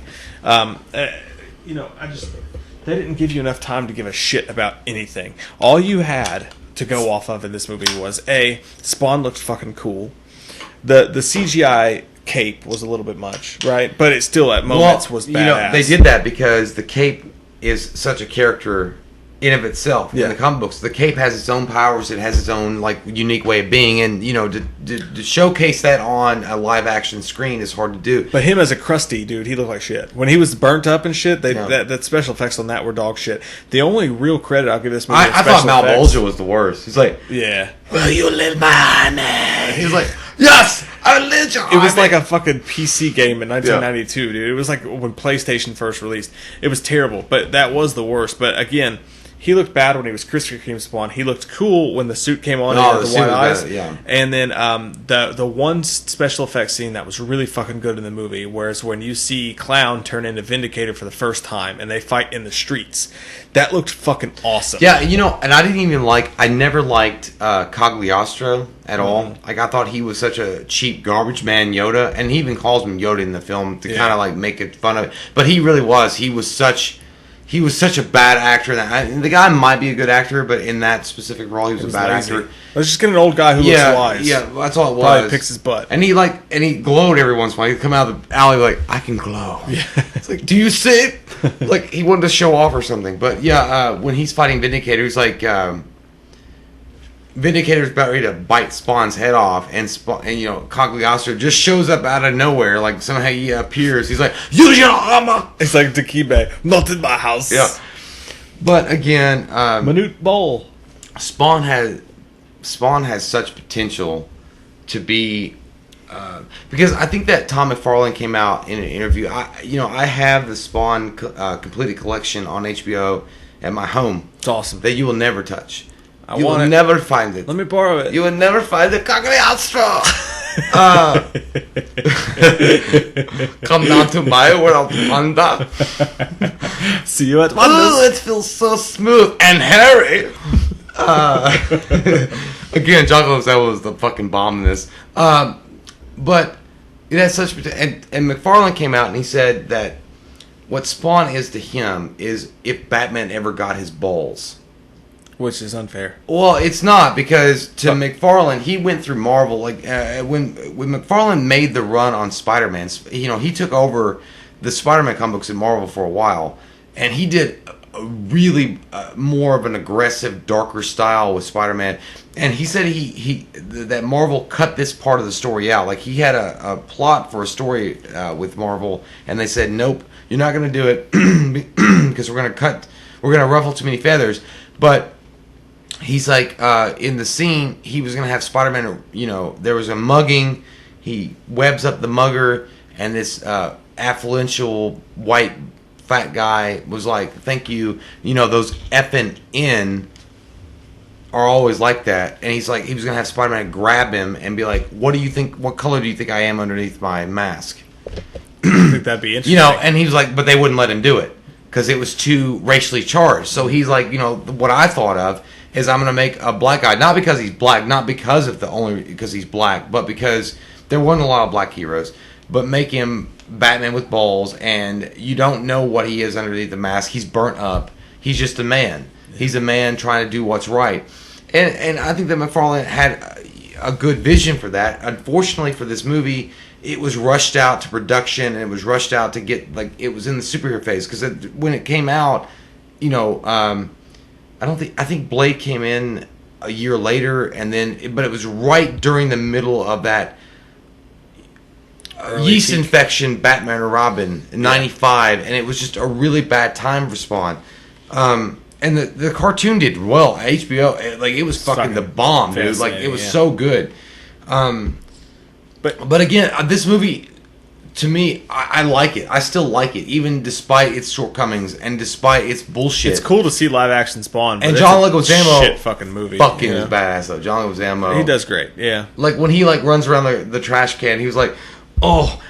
And he picks up a pizza, and there's all these maggots crawling on it, which he, by the way, ate. Yeah, he really did eat those maggots. Did he really? Yeah, he was on a talk show. He said he ate those maggots. He was like, I hate anchovies. I just it's always painful to hear someone. Whenever an angel farts, he gets to his twins. That's one does. It's always painful to hear someone go all out for a movie. But John Leguizamo did show. He shined, man. Yeah, he did. I mean, he was good. But also, dude, I give the movie a 4 out of 10. I think it's a terrible fucking movie. But with just sometimes to see Spawn in action, even if it's for a brief moment before they fuck it all up. Did you not notice in the movie though, how much Batman was drawn from it? Yeah. How much McFarlane respected it? Because when you do see one specific scene when he's hugging the cross, which is from the comic books, and you see his cape flowing, it's kind of like that. Yeah, I'm gonna give it a 4.5. I don't think. I figured you'd go higher than that. I love the movie. I love it in a way that it's nostalgic for me. But I mean, if I'm being fair about how good it was overall, with the special effects and the acting, it's not that good.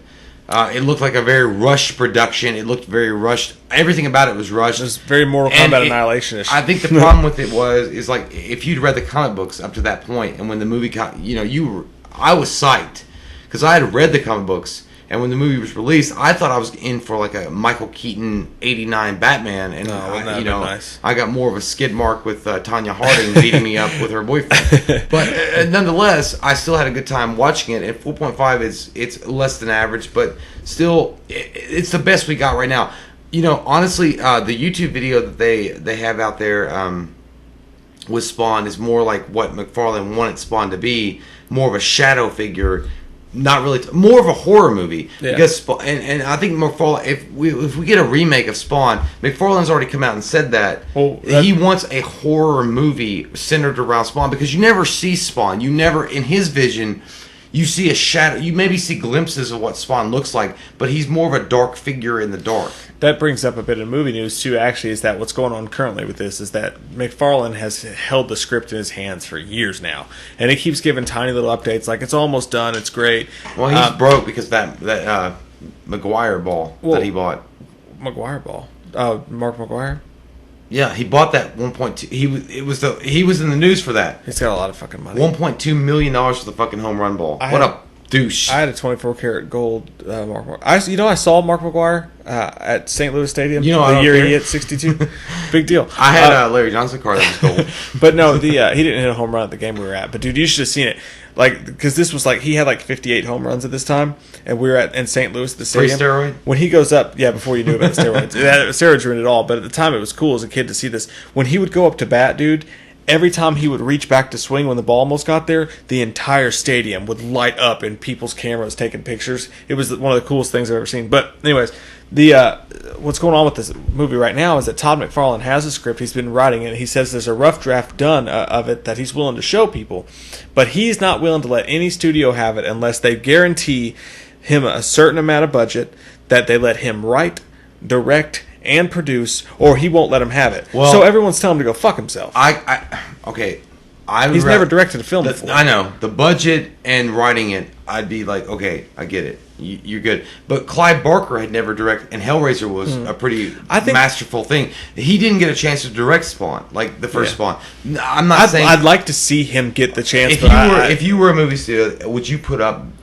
I would, but I'm a fucking idiot. I mean, no, I'm saying, would you put up... No, seriously, though. I mean, being honest, like, let's just be serious. If you had money and you said, I could put up $70 million of my production company, my company that I started off my own fucking two hands, I'm going to give you $7 million, McFarlane. If you fuck me, I'll fuck your wife. But no, $70 million. Don't you ever fuck me, Todd. Don't you ever fuck me. But $70 million for their budget. And McFarlane's like, okay, 70... Let's make it $85 million. Let me direct it. I think he's trying to... I can't remember the exact number because it's been a couple weeks, but I think he said that he could get it done for 10 if someone would give him 10. Okay. I think maybe it was 10, maybe it was 50. I don't know. There's no fucking way. But dude, I mean, here's the thing: if I read the script and I had, my point is, would you give it to him? If I read the script and I liked it, if the script was bomb ass, I would do it. Yeah, because he's the creator. Affleck was the bomb in Phantom Show. Yeah, he's the creator of it. He knows it better than anybody. Dude, what about that though? Make a compromise. Be like, oh man, no. Say you can write it. We're gonna have a good budget and let Ben Affleck direct it. I don't know. Ben Affleck will be right. I mean, Ben Affleck will be fine. I got it. The greatest, Joel Schumacher. Yeah, that'd be. He'd be in a phone booth the entire time. Who would you want to see? James Wan. I go with James Wan, dude. It's almost too. No, it's almost too goddamn like Kroger. That's almost too stock. Kroger. Just say James Wan. You can get the vegetables. You can get that cabbage. I think you gotta go a little like naughty. No, Nicolas Cage in The Rock. I go Neil Blomkamp. Yeah, I think he could do it. Yeah, I think that'd be a good one. Who did Donnie Darko? Ridley Scott would be good. Who did Donnie Darko? Richard Kelly, but he hasn't done like a good movie since. But the Donnie Darko kind of film seems like what he could do. He'd be too fucking weird with it, man. Like I would go with Neil Blomkamp. Ridley Scott would be good. Ridley Scott would never touch it though with a 10-foot fucking pole. I don't know. Like no, dude, he's never gonna touch He's not gonna touch a fucking superhero movie. Oh man, who's a good one, man? The Lights Out guy, Pony Smasher. I'd like to see that. Yeah, I do like Pony Smasher. I don't know, dude. I'd like to see McFarlane direct it. Honestly, I want to see him get a shot. Clive Barker did. Here's what I say. I'll give you $100,000. Make me a short. Make a short and make me believe. Look at my dick. Make me a short and show me your directorial capabilities. Okay, so or maybe they could give him a title of something. I don't know, man. That's not fair because Clive Barker directed it. That was back in the day, though. John Carpenter directed Halloween. I mean, it was, before he had a name. It's different times, motherfucker. Like if you looked at Spawn, though, like a good director to direct Spawn, like it's hard to imagine. I honestly, I would go. I'd like to see McFarlane, man. I'd like to see what he's got. I would too. I would take a chance on Spawn. I would take a chance on it. Take a chance, make it dance, make it rain. All right. So what else were we going to talk about in this fucking podcast? Okay. Well, really quick. I watched Days of Future Past again. Great movie. Can't get over how good it is. Best X-Men movie ever. Yes. Yeah. Yes. I think so too. You poor man. I don't want your pain. I don't want your suffering. Dude. You gotta pick that shit up. To me, is it's what reinvented the X-Men franchise. That saved it. Without that movie, X-Men would just be kind of a jokey kind of movie. The Last Stand was such a shit movie, and they really fucked up with that movie. It sucked. I liked it, but it sucked. Yeah, well, I liked it. I bet you like clowns I liked it. That put a bubble in your butt. I liked it in the way you like reading comic books, like those what if comic books. Like I don't want this to actually happen, but I enjoyed reading it. Yeah, but I would say that, except this has consequences. Yeah. Like, it has consequences for studios. Right. But I think Days of Future Past saved the X-Men franchise. It saved a lot of that story. And, obviously, James Marsden and... not James Marsden. Even though I wish he had fucking... I'm not even going to get into the Cyclops fucking debacle. Right. Oh, that little guy. Don't worry about that little guy. Fassbender and Xavier McAvoy. They were the one. McAvoy. They saved the fucking franchise. And I know that everyone's going to say, and they might bitch about it, but... Patrick Stewart. No. And dude, First Class that came out before it was actually pretty fucking Patrick great, Stewart and Hugh Jackman were the last stand. So I wouldn't say they saved the Patrick franchise. Stewart and Hugh Jackman were the last stand. They kind of helped contribute to the downfall but you're forgetting of that. First Class. First Class is pretty fucking great. And who's in that? Patrick Stewart wasn't in that. Hugh Jackman was in it for a cameo. Lou Ferrigno? Yep, he was. Kevin Bacon? No, he was not. Kevin Bacon was in it. He saved the dance for them. But no, Days of Future Past, like, dude, the thing about that movie is... It's great. It's so emotional too, because McAvoy is such. I mean, I'm not gonna say he's underrated anymore, because like more and more people know about him now. But his emotional performances in that movie, especially when he's talking to Hugh Jackman, I cried. and then that music comes on, and he meets. Oh my! He's like, that's where the hope comes in. He's like, you're a liar. He's like, but I feel it. It makes you feel good inside. I can hope again too. And that was, when you talk about going to see movies by yourself, I was going through my divorce then, and I went and see that movie twice by myself. And I sat in the loser row, on the far left, where there's only 2 seats available. Yeah. I sat very far to the left, and I sit there and I watched it. And when he was like, "We need you to hope again," I was like, "I would hope again. I would find a way." I cried too. I was alone in the theater because we watched that separate times. I know. And you were on vacation, I think, originally when it came out. And I didn't watch it. Well, I did. I watched it while you were on vacation, and Yeah. then when I watched it, I was eating Butterfingers. I remember I bought the bite-sized Butterfingers. Did Bart Simpson sell them to They you? were delicious. I was working third shift at the time, and I got off, and I went to the theater and watched it, and it was a great day. But Well, it did make me cry. I guess X-Men Days of Future Past just has more of a secret holding to me, because it came out during the time of that fucking Slatia Yeah.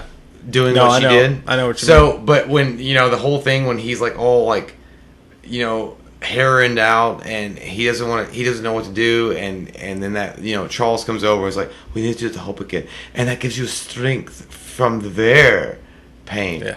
I'm like, yeah, it gives you strength. It gives you strength, Charles. I know exactly what you mean. Poor man. But anyway, that's what I watched. What else did you watch? I watched a Monty Python movie for the first time. I don't give a fuck. We watched Young Frankenstein for the first time. I'd never seen it. What'd you do? What? What are you pointing at? Never mind. Okay. What do you want? We'll talk about it later. Just do it already. We'll talk about it later. What are you waiting for? But no, I watched The Meaning of Life, Monty Python's Meaning of Life, for the first time. What was the meaning? We're all destined to fucking divergence. Yeah, pretty much. Yeah, but I enjoyed the show. There's a lot of songs about sperm and penises, and I enjoyed that a lot. So I found a lot of funny stuff. Sperm is in that the movie. thing that you have when you jack, and then it goes into a girl, and That's not how the song went, Jay. I know. It was like, your sperm's important. God doesn't want you to spill it. Every sperm counts. That's not it at all. That just sounds like your fucking But that's- private preacher that that's the talked to gist you of when it. you were a child. That's the gist of it. But no, and then I watched a movie. This is on Amazon Prime. I watched a movie called The Loveless. Sounds terrible. The Loveless. It was William Lowered Dafoe's. expectations. Yeah, it was William Dafoe's first movie, and Catherine Bigelow's first directed movie. Did William Dafoe look any more less handsome? He looks scary as fuck. He Always had that William less Dafoe handsome. face, but he was young, and he was basically playing Ryan Gosling in Drive. Do you guys but think a that William motorcyclist. Dafoe is hot?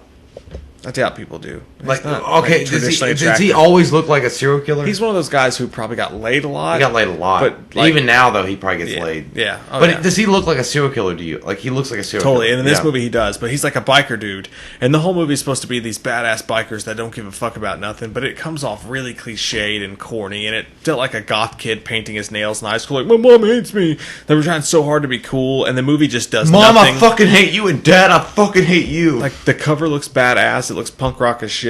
The Catherine Bigelow's first movie, William Dafoe's first movie. Was Deuce in it? Yeah, you think it's gonna be great, and it's just not. It goes nowhere. The first 20 minutes are cool as shit, and then just the movie just sits there and like it dresses itself up as this badass fucking cool kid Warriors kind of movie who will do fucking anything, and not then that it just sits in the dirt and plays with its dick. Is basically what this movie does. I hate fucking retards when they do that. Oh, so what? That was a joke. It was a joke since this crotches.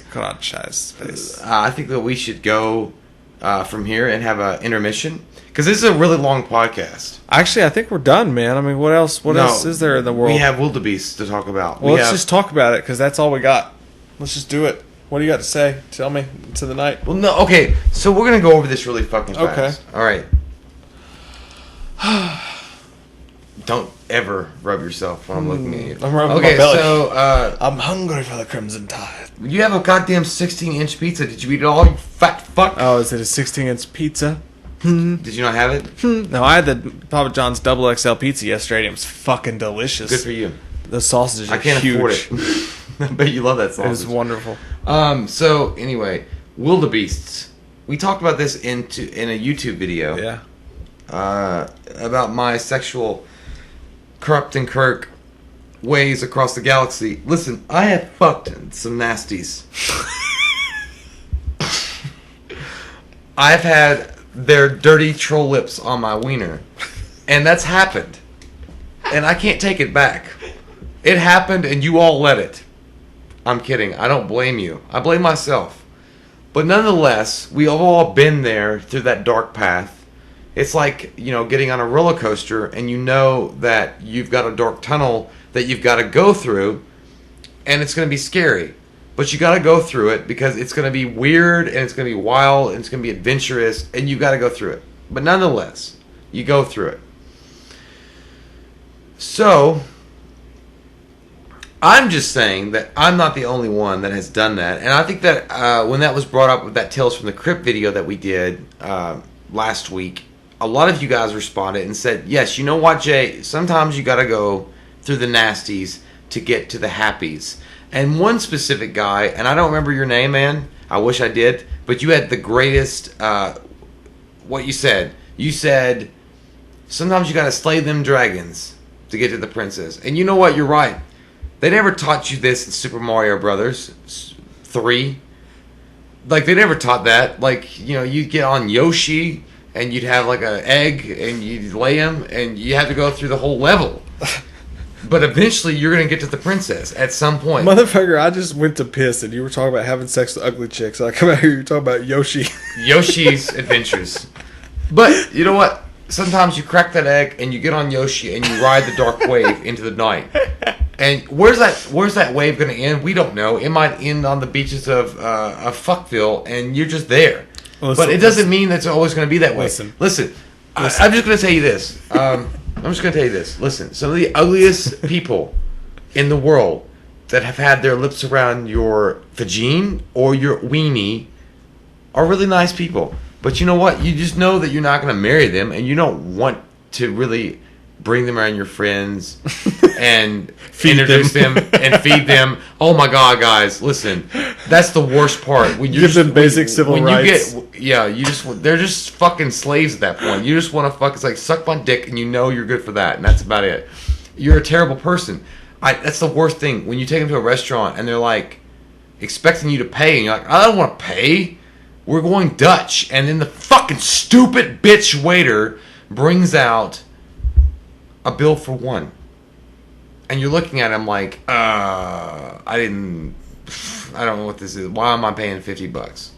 And they're like, well, because your girlfriend she has a salad and she had the salad.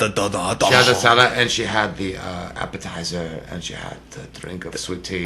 Just like, one more thing. That's her bill. That's her bill. I had how many beers? Because I have to be that drunk. But whatever, you do what you got to do. I'm just saying, again, man, YouTube man that I don't know your name, you got to go through dragons to get to the princess. Let me just say this, man. I have been there, and I know in that video particularly that you're referencing, I gave you a lot of shit, and I do give you shit. But I hold the secret key to your garden. I've been there. I've been there many times in my life, in my youth. Hey, man, when you're single, you just got to do what you got to do.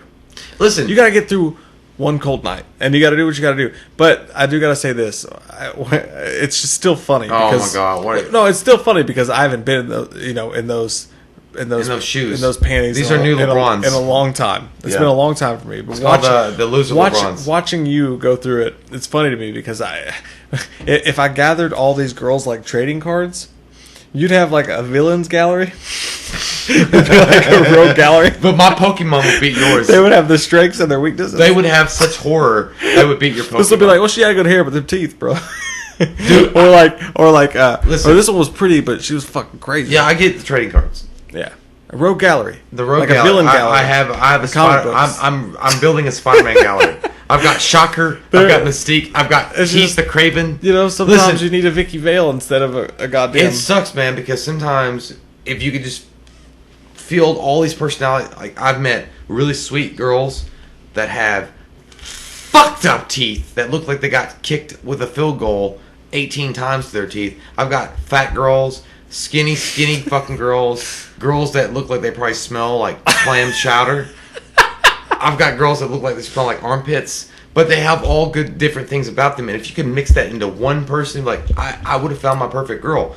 Unfortunately, that doesn't always go out and pan out the exact way you want it to pan out. And you got to go through several, don't put the pussy on the pedestal. Just, you knock them down left and right. Knock them down left and right, right and left. You're in a boxing ring. You're knocking out the hose when you're in there. And I want to bounce those titties like Sugar Ray Leonard. And then maybe, you get the cute girl that walks around in the ring with the card, round 10, like, I'm going to fuck you, hopefully.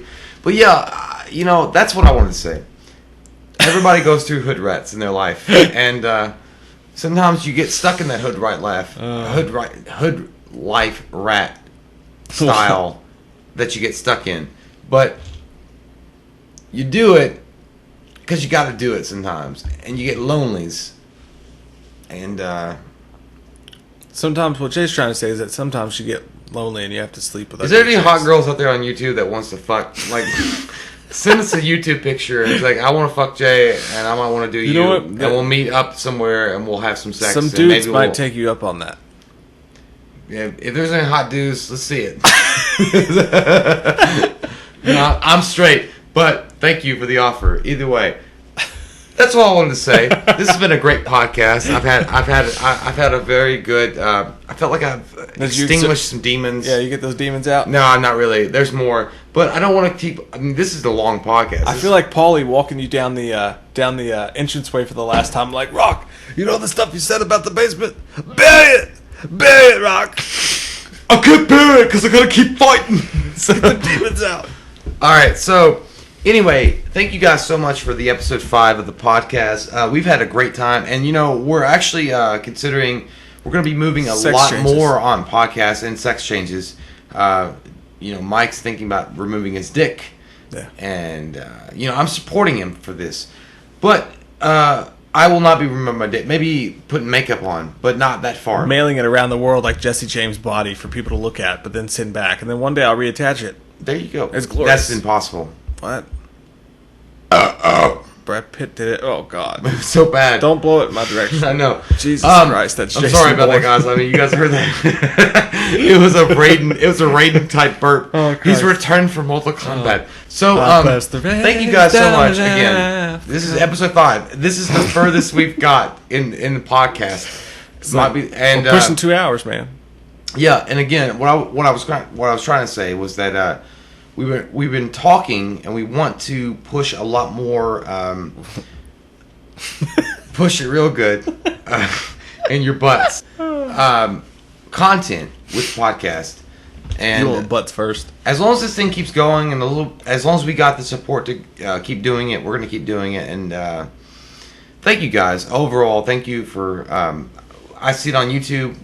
We post this long ass podcast and so many thumbs up and the views. It's fucking awesome. And we hope that we can use this podcast as a new springboard to get the fuck out of YouTube, because unfortunately YouTube is really a shitty area right now. They're Chernobyl. There's a nuclear bomb that went off, and we're all getting radiation the longer we stay around. So, yeah, and we're talking about deep future right now. Yeah, nothing anytime. Not right now. Not exactly right now, but Anyway.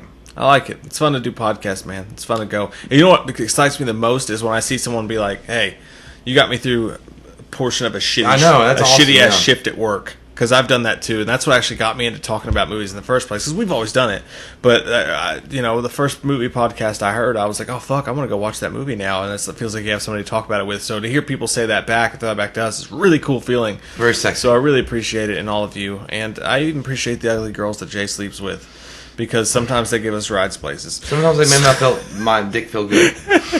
So we love your all's fucking faces forever and always apart. So a whole new world is opened before your eyes. Yeah. And I'm going to get the fuck out of here because I got to pee. Yeah.